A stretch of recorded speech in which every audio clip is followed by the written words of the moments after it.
بسم الله الرحمن الرحيم الحمد لله رب العالمين والصلاة والسلام على رسول الله أما بعد. Donc on continue Inch'Allah notre explication du livre d'Ibn al-Qayyim rahimahullah intitulé Péché et guérison, Da'u Dawa. En français on va traduire ça par maladie et guérison, c'est-à-dire péché et guérison. Et cette explication-là est tirée de l'explication du Cheikh Abdelrazak al-Badr, hafidahullah. Donc on s'est arrêté au chapitre, deuxième chapitre, c'est-à-dire page 20, page 20, pardon, page 20. C'est pour celui qui a le livre. Donc l'auteur, il dit, deuxième chapitre, l'insistance dans l'invocation. L'insistance dans l'invocation. Il dit, l'insistance dans l'invocation compte parmi les meilleurs remèdes. Le prophète sallam dit, celui qui ne demande pas à Allah, celui qui n'invoque pas Allah, Allah se met en colère contre lui. Se met en colère contre lui. Donc ce chapitre, il contient une chose en plus du chapitre précédent, car le chapitre précédent, on a dit que c'était sur les invocations. Parmi les plus grands remèdes pour se sortir d'un péché dont on est éprouvé, ou de péché, c'est l'invocation. Le fait de faire dua, d'invoquer Allah. Car le chapitre précédent, il est intitulé « L'invocation est un remède des plus bénéfiques ». Puis ensuite, il cite ce chapitre-là. L'insistance dans l'invocation compte parmi les meilleurs remèdes. Donc ça, c'est une chose en plus. Ça, c'est un remède en plus. Invoquer Allah, c'est un remède. Mais insister dans les invocations et répéter et ne pas se lasser dans ceci est une chose en plus. Et l'insistance dans l'invocation, c'est le fait de répéter sa demande à Allah et d'y être assidu et ne pas être lassé. La personne invoque Allah Azza wa Jal, puis invoque en insistant, sans délaisser l'invocation. Et Allah, il dit que dans le Coran, il dit Ud'u rabbakum tadarru'an wa khufya, innahu la yuhibbul mu'tadin.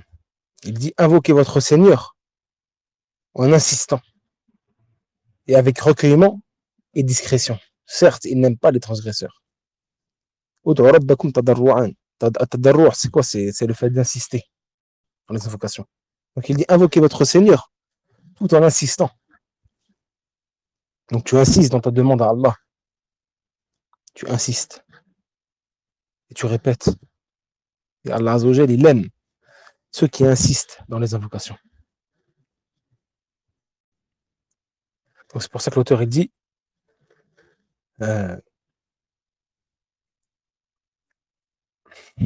l'insistance dans l'invocation compte parmi les meilleurs remèdes. Compte parmi les meilleurs remèdes. Puis il ramène un hadith du prophète sallam où il dit celui qui ne demande pas à Allah, Allah se met en colère contre lui. Donc il y a dans cela une preuve qu'Allah aime les invocations et aime ceux qui l'invoquent à un point où il se met en colère contre celui qui délaisse l'invocation. Subhanallah. L'être humain, si tu lui demandes une seule fois, il se peut qu'il se mette en colère. Que dire si tu lui demandes plusieurs fois? Quant à Allah Azza wa Jal, il se met en colère si tu délaisses l'invocation et que tu arrêtes de lui demander. Donc Allah, il aime qu'on lui demande et qu'on s'humilie pour lui. Et dans le fait d'invoquer Allah, il y a en cela l'humilité et le fait de montrer qu'on est dans le besoin et qu'on est pauvre et qu'on a besoin de lui dans toutes nos affaires en levant nos mains vers lui, en lui montrant notre pauvreté, notre faiblesse et notre besoin envers lui et en insistant. Le prophète sallam, il dit dans un hadith aussi, il dit votre Seigneur est pudique et généreux. Votre Seigneur est pudique et généreux. Lorsque son serviteur lève ses mains vers lui, il a honte de les laisser vides. Alors il a honte de laisser les mains de son serviteur vides lorsqu'il l'invoque. Donc le hadith qu'on a cité, c'est-à-dire que l'auteur a cité, celui qui ne demande pas Allah, Allah se met en colère contre lui, est un immense hadith, justement montrant l'importance de l'invocation, ses vertus.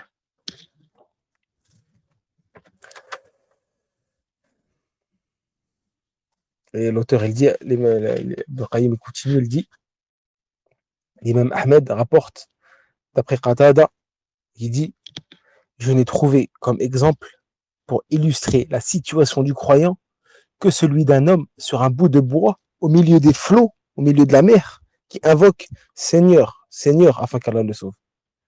Donc Ibn Qayyim, il ramène un récit d'un salaf où il dit, je n'ai trouvé comme exemple pour illustrer la situation du croyant que celui d'un homme sur un bout de bois au milieu de la mer, qui invoque Seigneur, Seigneur, qui insiste, c'est-à-dire dans l'invocation, afin qu'Allah le sauve.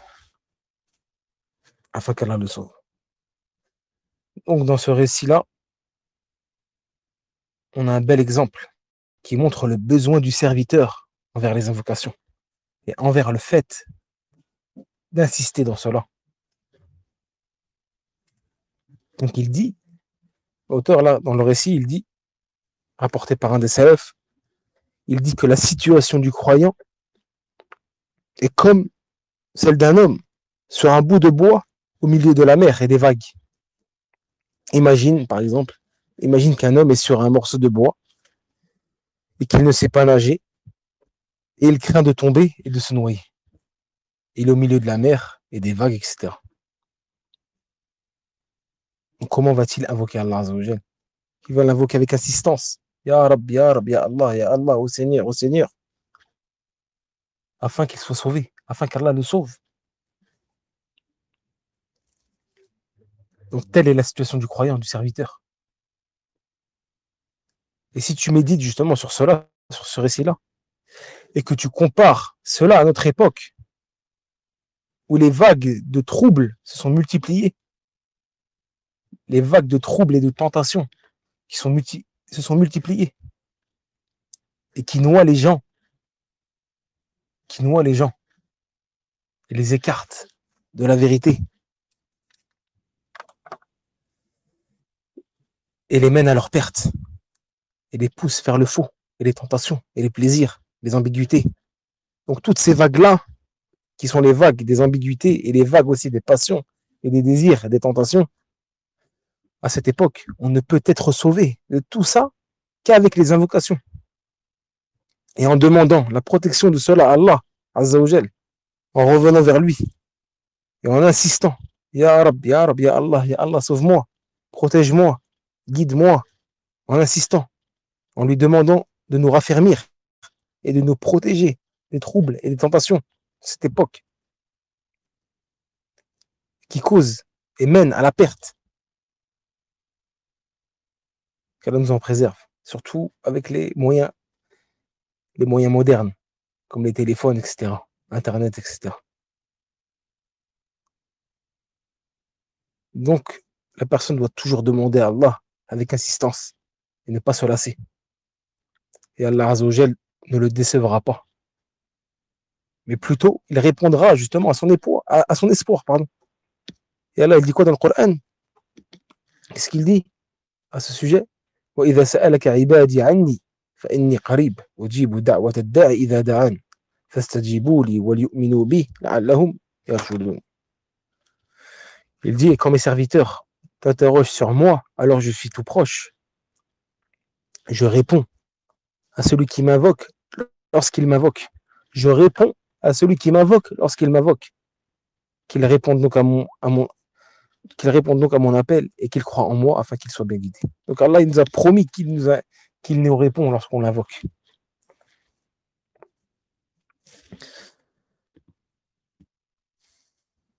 Donc parmi les remèdes, il y a l'invocation d'Allah et lui demander, et aussi d'insister et ne pas se lasser.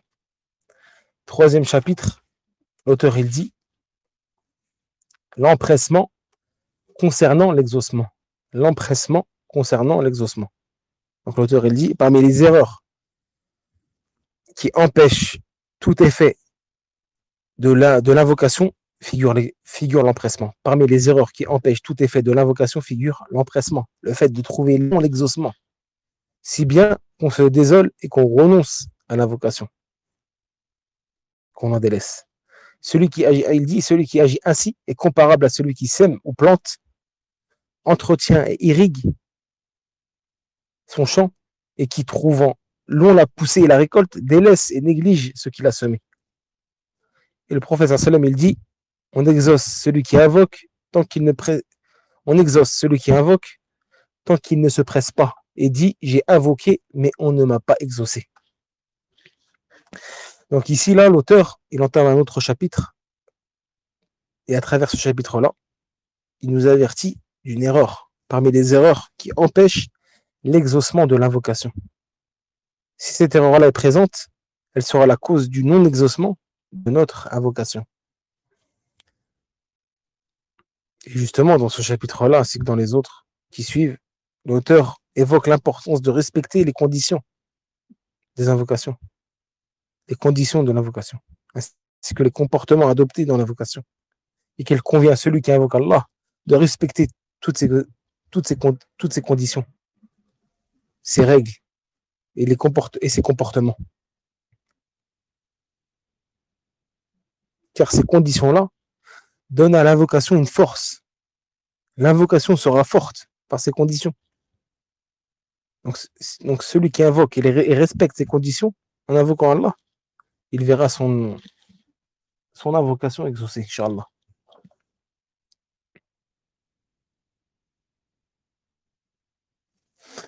Et c'est pour ça, justement, dans le hadith que l'auteur a ramené ici, le prophète sallam, il dit, on exauce celui qui invoque tant qu'il ne se presse pas. Donc il dit tant qu'il ne se presse pas. C'est-à-dire que s'il évite cette erreur-là, alors il est exaucé. Parce qu'il dit on exauce celui qui invoque tant qu'il ne se presse pas. Donc ça veut dire que si on ne se presse pas, on est exaucé, bien là. Donc l'auteur a ramené ce chapitre-là, a cité ce chapitre pour mettre en garde justement contre cette erreur-là. Pour être au courant de celle-ci, afin de ne pas y tomber lorsqu'on exauce Allah. Lorsqu'on invoque Allah Azza wa Jal.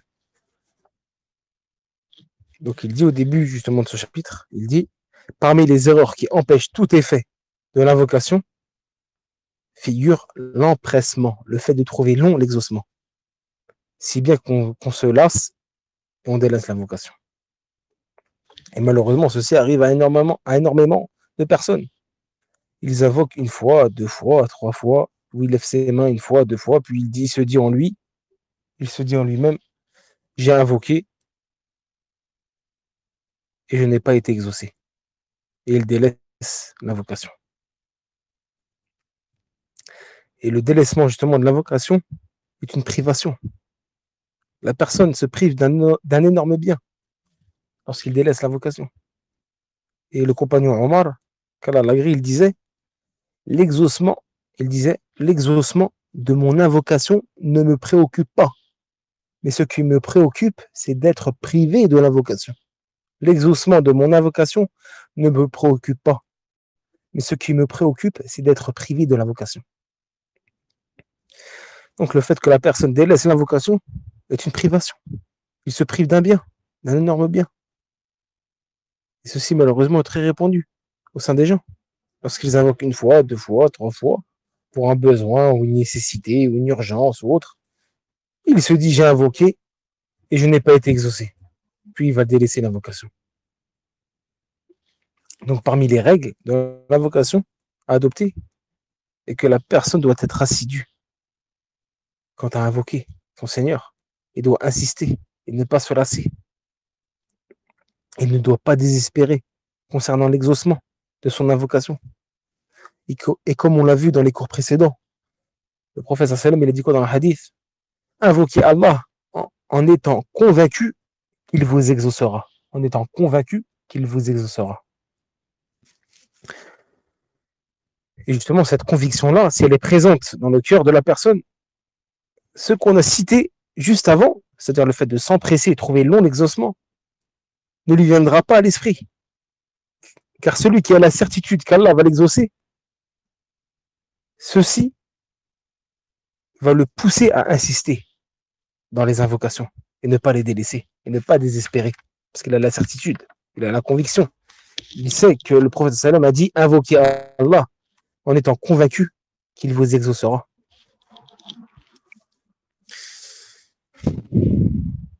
Et justement, Ibn al-Qayyim, il a cité un bel exemple pour éclaircir cela. Comme on l'a lu, il dit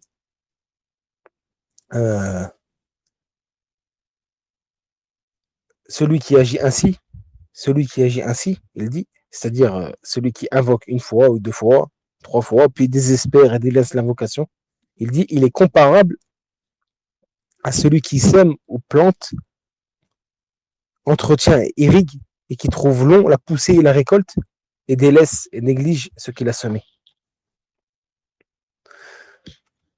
Donc si cette chose-là est répréhensible, aux yeux des gens, c'est-à-dire le fait de se fatiguer à semer et à planter, puis lorsque la récolte est presque arrivée, il néglige et délaisse. Et dit, je me suis fatigué avec tout ça, et il n'y a toujours pas de résultat. Donc ceci est réprouvable aux yeux des gens. Donc ceci aussi est valable pour celui qui invoque son Seigneur. C'est la même chose. Subhanallah. Il se peut que la personne délaisse l'invocation alors qu'elle est toute proche d'être exaucée. Tout comme celui qui se fatigue à planter et à semer. Il néglige et se fatigue parce qu'il trouve long la récolte. Alors que la récolte est toute proche. Elle est toute proche et il délaisse juste avant la récolte. C'est pareil, la personne, elle se peut qu'elle invoque son Seigneur et que l'exaucement est tout proche, mais il délaisse et s'en va. Il dit j'ai invoqué et invoqué, mais je n'ai pas été exaucé. Donc il ne faut pas désespérer.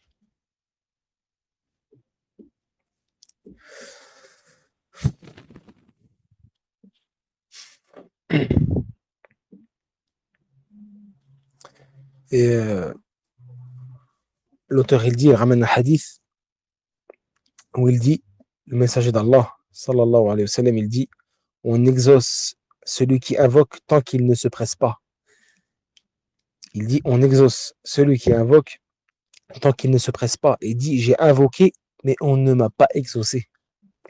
Il dit, j'ai invoqué, mais on ne m'a pas exaucé. Donc regarde, il dit quoi?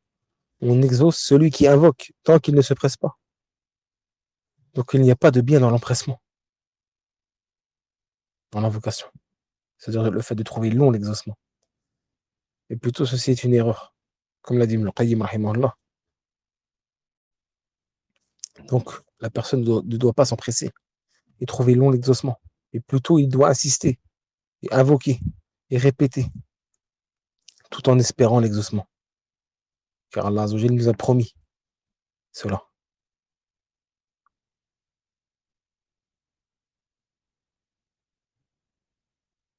Et l'auteur amène un autre hadith, il dit que le prophète sallam dit on exauce le serviteur tant qu'il n'invoque pas pour un péché ou une rupture des liens familiaux. Et tant qu'il ne se presse pas. Et tant qu'il ne se presse pas. Donc l'invocation pour un péché ou une rupture des liens familiaux fait partie de l'empressement du mal. Qu'Allah nous en préserve. Et Allah, il dit, justement, à ce sujet, il dit ويدعو الإنسان بالشر دعاءه بالخير وكان الإنسان عجولا ويدعو الإنسان بالشر دعاءه بالخير وكان الإنسان عجولا. L'homme invoque le mal comme il invoque le bien, car l'homme est très hâtif, il s'empresse. Donc, invoquer sur soi-même en mal ou sur ses proches, ou sur ses enfants ou autres. Ceci fait partie de l'empressement blâmable. Donc cette personne-là ne sera pas exaucée. Donc le prophète sallam, il dit quoi dans le hadith? On exauce le serviteur tant qu'il n'invoque pas pour un péché ou une rupture des liens familiaux. Puis il dit, euh, et tant qu'il ne se presse pas. Et tant qu'il ne se presse pas. C'est-à-dire qu'il ne trouve pas long l'exaucement. Et donc les compagnons, ils dirent, ô messager d'Allah, comment s'empresse-t-il? Comment s'empresse-t-il? Et le prophète sallam, il répondit, j'ai invoqué mon Seigneur et il ne m'a pas exaucé. J'ai invoqué mon Seigneur, mais il ne m'a pas exaucé. Donc, justement, c'est là, à ce moment-là, qu'il va désespérer et délaisser l'invocation. Et ceci est une grosse erreur, comme on vient de le voir. Donc, il convient d'y prendre garde. Donc, l'auteur passe au 4e chapitre, qui est les moments d'exaucement. Les moments d'exaucement qu'on va voir, Inch'Allah, au prochain cours. Wallahu a'lam, wa sallallahu ala nabiyyina Muhammad.